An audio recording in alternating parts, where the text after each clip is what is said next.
센과 치히로의 행방불명, 원령공주, 하울의 움직이는 성, 포뇨 등 지브리 스튜디오는 지난 25년간 전 세계 관객들에게 꾸준히 사랑받아 왔습니다. 하지만 아리에띠, 가구야 공주 이야기 등 2010년대에 나온 지브리 작품들은 여전히 웰메이드 작품이긴 하지만 예전만 하지 못한 느낌이 있는 건 사실입니다. 지브리가 제작 스튜디오를 닫으면서 스튜디오 포녹이라는 독립 스튜디오를 지브리 스태프들이 따로 나와 차린 이유도 있겠지만 역시 감독 중심으로 돌아가는 지브리의 후계자 감독 발굴 실패가 가장 큰 이유가 아닐까 싶습니다. 고령의 미야자키 하야오가 은퇴를 번복하며 돌아와야 할 만큼 그를 이을 감독이 없었고 여러 논란은 있었지만 작품 자체는 인정받았던 반딧불의 감독 타카하타 이사오도 2018년 가고야 공주 이야기를 마지막 작품으로 세상을 뜨게 됩니다. 이러한 상황을 2010년 초부터 어느 정도 예상했던 지브리 스튜디오의 실세 스즈키 토시오 프로듀서는 외부에서도 감독을 물색하게 되고 그가 컨택한 감독 중 한 명이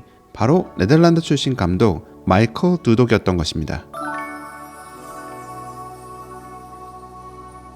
마이클과 지브리 스튜디오와의 인연은 이때가 처음이 아니었습니다. 2000년 마이클은 세 번째 개인 단편인 아버지와 딸을 완성했고 세상의 반응은 아주 뜨거웠습니다. 아카데미 단편 애니메이션 부분, 브리티시 아카데미 단편 애니메이션 부분, 그리고 애니메이션계의 아카데미라 여겨지는 안시 애니메이션 페스티벌에서 모두 다 대상을 받는 등 그의 영화제란 영화제는 다 휩쓸어 버렸습니다. 당연히 여러 스튜디오들에서 그를 초청해 작품 상영과 감독과의 대화를 진행했는데 일본에서도 당연히 상영을 진행했습니다. 상영을 진행할 때 미야자키 하야오도 그의 작품을 보게 되었는데 미니멀한 이미지로 만들어졌지만 이 짧은 단편이 포함하고 있는 삶에 대한 묵직한 이야기에 감동받았다고 이야기했습니다.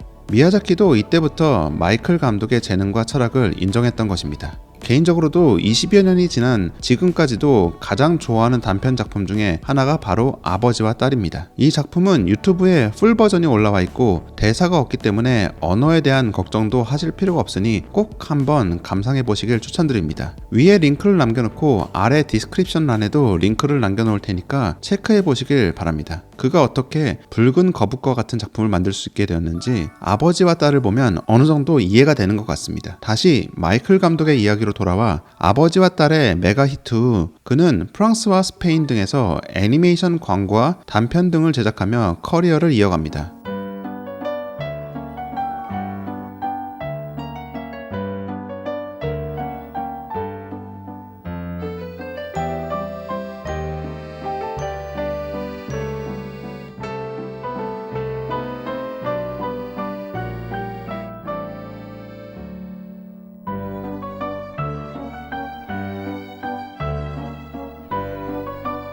하지만 2000년대 후반이 되자 그는 남을 위해 작품을 만드는 건 그동안 너무 오랫동안 했고 뒤돌아봤을 때 너무 허무하다고 느껴진다며 자신의 이야기로 장편 작품을 같이 하기 위한 파트너를 찾기 시작합니다. 처음 연락됐던 곳은 1980년대에 헤비메탈이라는 애니메이션을 만들었던 캐나다 스튜디오였는데 비자 문제 등 이런저런 이야기가 오가다가 흐지부지해졌죠. 그때 연락을 해온 사람이 바로 지브리의 스즈키 토시오 프로듀서였습니다. 스즈키는 아버지와 딸을 너무 좋아한다. 너희 스타일대로 우리와 함께 만들어보지 않겠느냐 라고 말했고 마이클 두독은 속으로는 당연히 예스! 를 크게 외쳤지만 차분하게 긍정의 표시를 했다고 합니다. 마이클은 거의 대부분의 스토리보드를 혼자 그렸기 때문에 스토리보드와 애니메틱 작업만 거의 5년이 걸렸다고 합니다. 이후 그는 지브리 스튜디오에 직접 가서 일하기 위해서 가족과 모두 일본으로 건너가게 되었고 2년여간의 프로덕션 작업 끝에 나온 작품이 바로 붉은 거북이였던 것입니다. 지브리의 배급망 덕분에 여러 나라에서 개봉할 수 있었을 뿐만 아니라 앙시 애니메이션 페스티벌 장편 부분에서 대상을 받았고 이로써 단편과 장편 대상을 모두 거머쥔 몇 안 되는 감독이 되었습니다. 그해 모아나, 주토피아, 쿠보 등과 함께 2016년 아카데미 장편 애니메이션 부분에 후보까지 오를 수 있었습니다. 붉은 거북은 거의 16년 만에 내러티브가 있는 작품으로 돌아온 것으로 볼 수 있는 것입니다. 그렇게 보면 작품을 냈다 하면은 영화제를 휩쓰는 원샷 원킬의 감독이라 볼 수도 있겠네요. 붉은 거북의 표면만 보면 그다지 특별할 게 없어 보일 수도 있습니다. 어떤 경유에선지 모르겠지만 무인도에 홀로 남게 된 이름 모를 남자, 그리고 그가 섬에서 살아남기 위해 고군분투하는 이야기는 예전에 탐 행크스 주연의 캐스트 어웨이라는 작품에서 본 것 같기도 하고, 홀로 거대한 자연에 남겨졌을 때 고립감을 다룬다는 부분에서는 그래비티나 라이프 오브 파이 같은 작품에서도 봤던 것들입니다. 하지만 이 영화는 앞에서 언급한 영화들과는 생각보다 많이 다른 톤을 가지고 있습니다. 도대체 어떤 점이 이 작품을 특별하게 만들어주고 있는지 제 나름의 생각을 공유해보고자 합니다.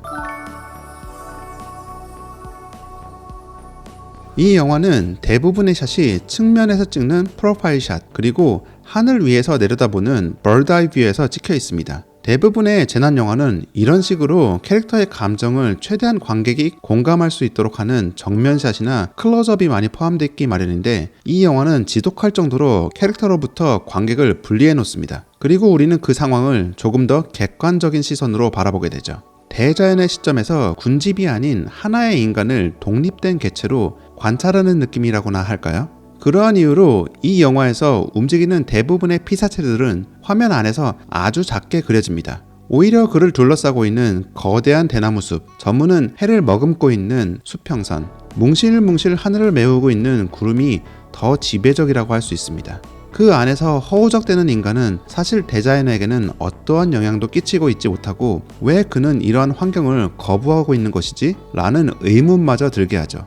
인간의 세계에서 살아왔고 여전히 그 세계로 무슨 일이 있어도 돌아가고 싶어하는 주인공을 그리고 있는 이러한 영화들과는 확연히 다른 입장에서 피사체를 바라보고 있기 때문에 화면 안에 피사체를 담는 방법도 완전 달랐던 것입니다. 붉은 거북에서 움직이는 피사체 중에서 유일하게 압도적인 존재감을 자랑하는 이가 있는데, 그가 바로 붉은 거북입니다. 붉은 거북은 자연을 대변하고 있는 대리자와 같은 입장을 취하고 있기 때문에 감독이 의도적으로 그에게만 존재감을 부여하였습니다. 하지만 어째서인지 인간은 이러한 자연의 대리자에게조차 거부 반응을 가지게 됩니다. 그대로 받아들이기에는 너무 거대한 존재감 때문일까요? 이내 거북은 남자가 애정을 느낄 수 있는 형태로 변화합니다. 여인과 사랑에 빠지게 된 남자는 인간 세계로 돌아갈 수 있을 거라는 미련과 함께 무수한 시련에도 꿋꿋이 지켜왔던 뗏목을 바다로 흘려보내게 됩니다. 여인이 자신이 태어난 거북 껍질을 흘려보내는 것과 마찬가지로 말이죠. 영화에 대사가 전혀 없다는 점도 대자연의 입장에서 본다면 자연스러운 일인 것 같습니다.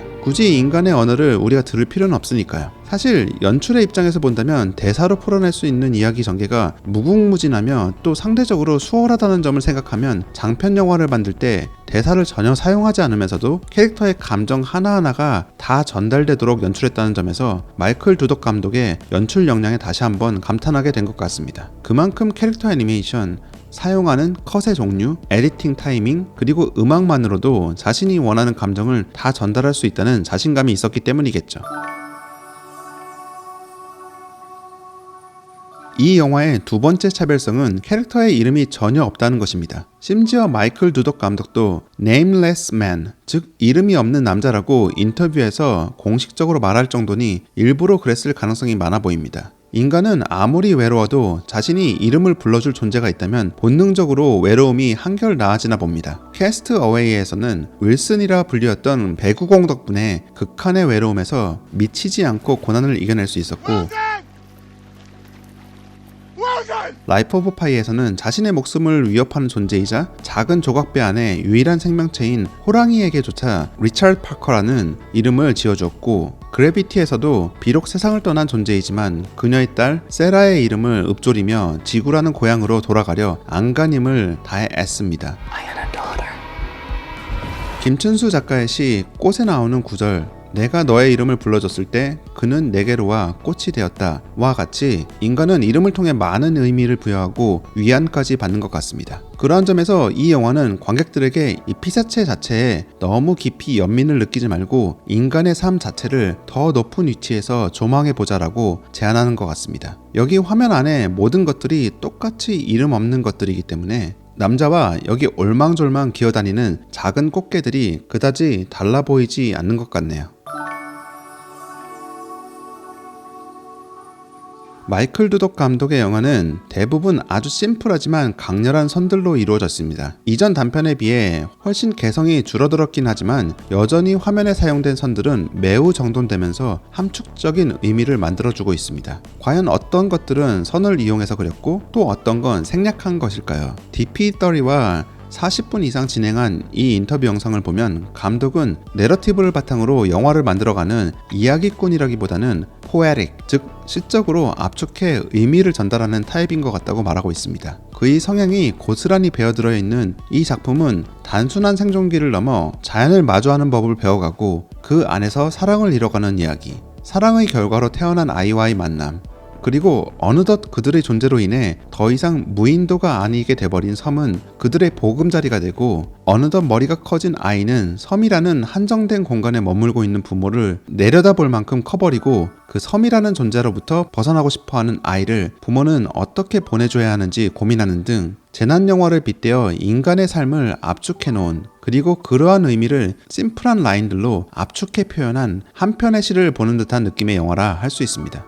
여기까지 들어보면 이런 생각을 하시는 분들이 있을 것 같습니다. 뭐 잘 만들고 의미가 있을 것 같긴 하지만 좀 지겨울 것 같은데? 라고요. 하지만 걱정할 필요가 없는 게 요즘 2시간 반씩 하는 블록버스터 영화들에 비해 훨씬 짧은 1시간 20분이라는 러닝타임을 가지고 있고, 생각보다 예상치 못한 돌발 상황이나 정말 창의적이고 아름다운 이미지들이 화면에 가득하기 때문에 오히려 재밌게 감상할 수 있는 분들이 훨씬 많을 거라 생각합니다. 픽사, 디즈니, 드림웍스, 소니와 같은 메이저 스타일과는 조금 다른 형태의 장편 애니메이션을 찾는 분들, 그럼에도 불구하고 만듦새는 좋은 애니메이션을 찾는 분들께는 강력하게 추천드리며 오늘의 영상을 마치겠습니다. 아마존이나 유튜브에서 3,000원대에 대여해서 감상할 수 있고 대사가 없기 때문에 자막 걱정을 할 필요 없이 보실 수 있습니다. 오늘의 영상이 좋았다면 구독, 좋아요 부탁드리고 오늘과 같은 영상을 꾸준히 챙겨보고 싶다면 알람 설정도 해놓으시길 바랍니다. 채널에 영상이 꾸준히 올라올 수 있도록 힘을 보태주고 싶은 분들이 계시다면 멤버십도 한번 고려해보시길 바랍니다. 항상 관심을 가져주시는 구독자 그리고 멤버십 여러분들 덕분에 일상생활이 만만치 않은 기간에도 영상을 계속 만들어 나갈 수 있는 것 같습니다. 그럼 전 다음 에피소드에서 돌아오겠습니다. 스키몬 웨스트의 션킴이었습니다.